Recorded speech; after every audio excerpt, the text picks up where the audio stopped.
Hi, everyone. This is Porthole to Justice, the window to the truth, with myself, Amelia Duran, your host. And featured guest tonight is Jacklyn Conrad. And we were cut off. We actually did an intro with 10cc, and we were just kind of unceremoniously cut off in midstream. So, Jacklyn, you're standing by.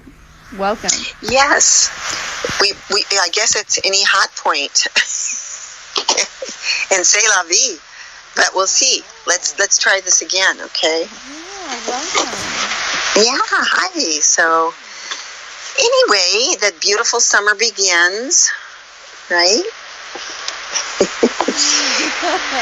I'm taking a new approach to the start. See how long we last this time, okay? Anyway. So, yeah. There's been a full-out asshole war on Facebook for some of the platform holders, like myself and, Health Nut News, as well as, David Seaman had his following, cut in half. And it's been, pretty demeaning. Well, they actually cut the health ranger off altogether, and he's, the vaccine. He talks about vaccines and everything holistic and all of it. That's the verboten topic too. Another one besides guns is also vaccines. So those are two of the things that they're really censoring for, And it's crazy because we did that whole episode. We did a series on vaccines. I mean, as they were doing this, as they were conducting this. Well, what I think is, the reason why is because the cognitive dissonance within the vaccine situation is so deeply profound that I don't believe that they're too worried about it yet. You know what I'm saying? Whereas people with guns, we have been taught all our lives that's our sovereignty, that we have a right to keep and bear arms, that we should have a citizen militia, that this is a constitutional thing. I mean, this is what we grew up with. Am I not accurate? Absolutely. Yeah, so this is what we were taught. And so that, I don't think there's as many people that has an issue with it. And like I said, there's... And like I was saying earlier, when they cut us off, was that, this is an absolute coup by the criminals. I mean, they've taken over Congress.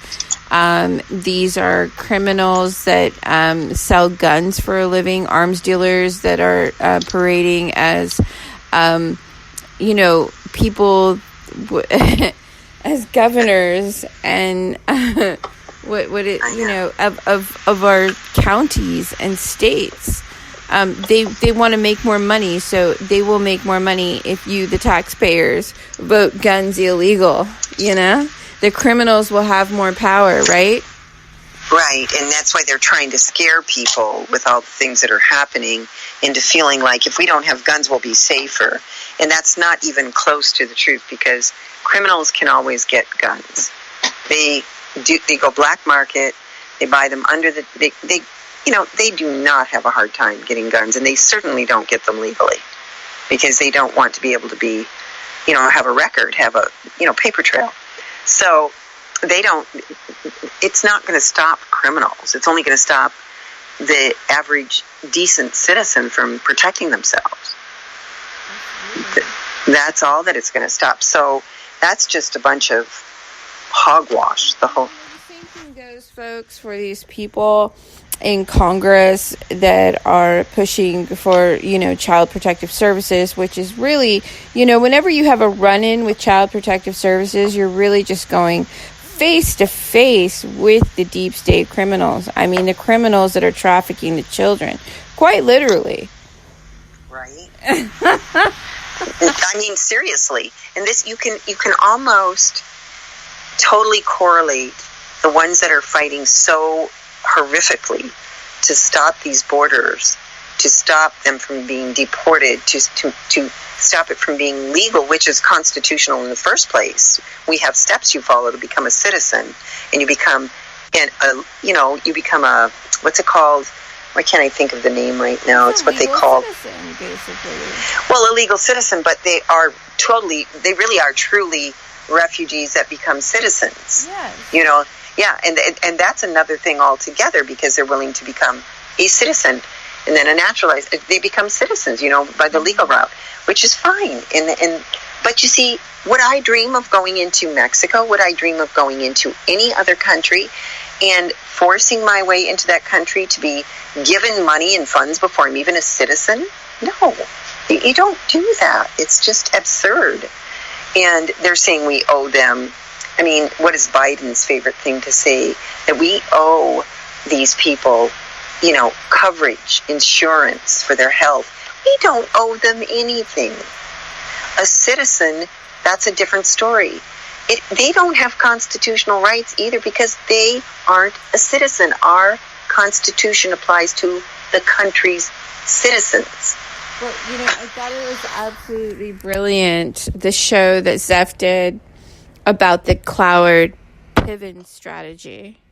Did you listen to that show? I did not get to hear it all. I need to go back and hear the rest of it, because what I did hear, no, it's the truth. It really is. No, it's so brilliant, because if you look up, if you just Google Cloward Piven strategy, it's a political strategy outlined in 1966 by American sociologist and political activist Richard Cloward and Francis Fox Piven, that called for an overloading of the U.S. public welfare system in order to participate in a crisis that would lead to government replacement of the welfare that's what system. They're trying to do. With a socialist agenda. Yes, that's what they're doing. And this is why they hate Trump so much, because he's a fly in the ointment. He does not want this country to be socialistic. And, the people don't either. I mean, do you see his rallies, how intensely full and insanely huge they are? And, then they show Biden with his 30 people, and they try to tell us that this guy's ahead. Yeah, just like Hillary was, right? What a joke. A lot of these platform holders were openly targeted by socialist communists. A lot of these platform holders on Facebook were openly targeted by these communities, by these people that believe in this socialist communist agenda. They're mostly Democrats and liberals and stuff? I don't like to generalize about anybody, because not everybody knows the I said whole mostly. I didn't say. Not everybody's a bigger picture thinker. Right. I dare to say. I don't want to generalize. I hate to generalize, but yeah, for the most part, the whole leftist type. Yeah, that's what they say. That's what they own. They're out there bravely saying it now. It's not like they're hiding anymore. No. And people don't. I would say definitely the majority. There's a few dumb kids. They're really, really striving now to be recognized as a religion. God. They don't want to be seen as a criminal organization for what they truly are. But rather, they would prefer the public to view them as a religion. Yeah.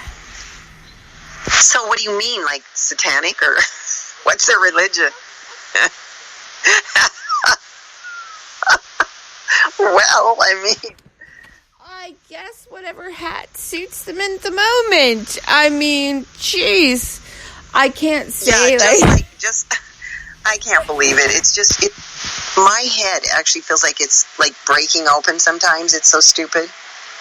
It's there's this whole theatric theatrics and really dramatized level to a lot of this. So for me to give you a specific answer, no, I can't.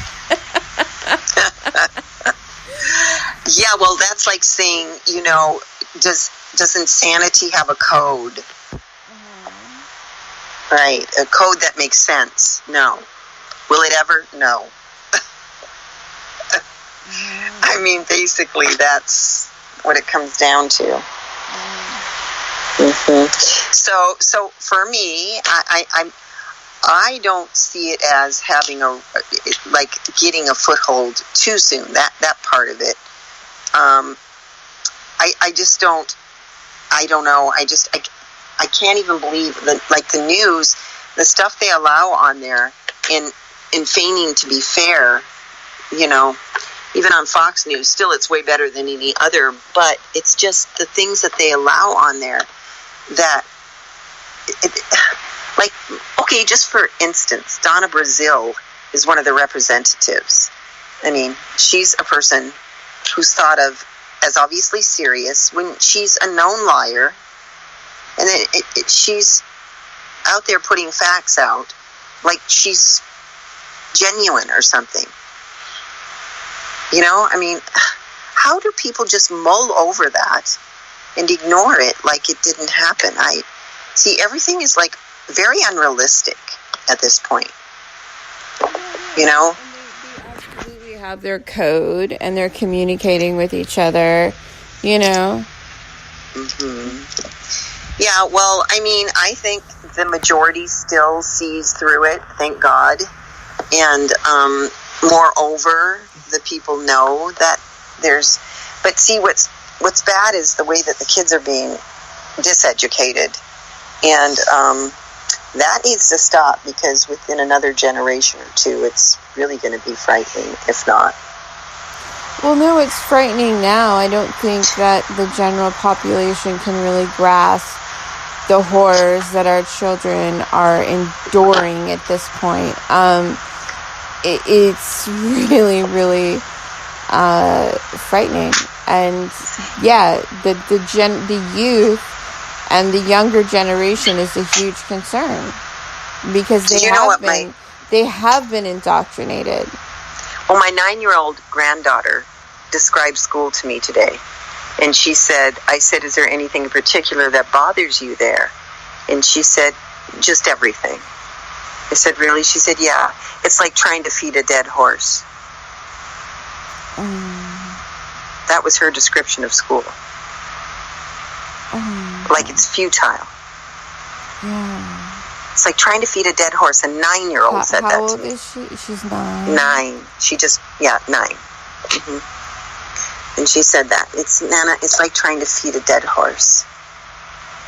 I was like, wow. That's painful.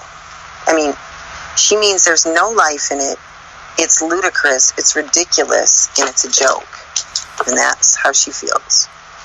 So why are we feeding a dead horse? Why are we devolving as a collective? Because parents are too afraid to try to teach their own kids, because everybody's trying to survive financially, and because nobody has the time.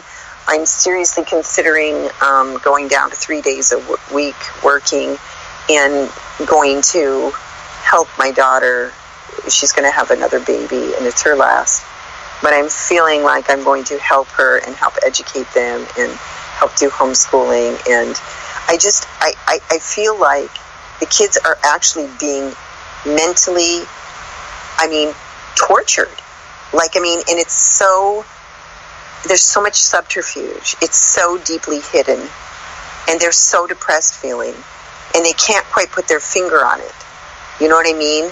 And everything's disingenuous. Everything is, it's like a bubble. You're walking around in a fake bubble. Do you know what I mean? Like there's no joy there either. It used to be some joy. And that was what I was trying to sort of communicate to the healing community, that wants to talk about self-empowerment and all this stuff. It's like, how can we heal from from such a hyper micro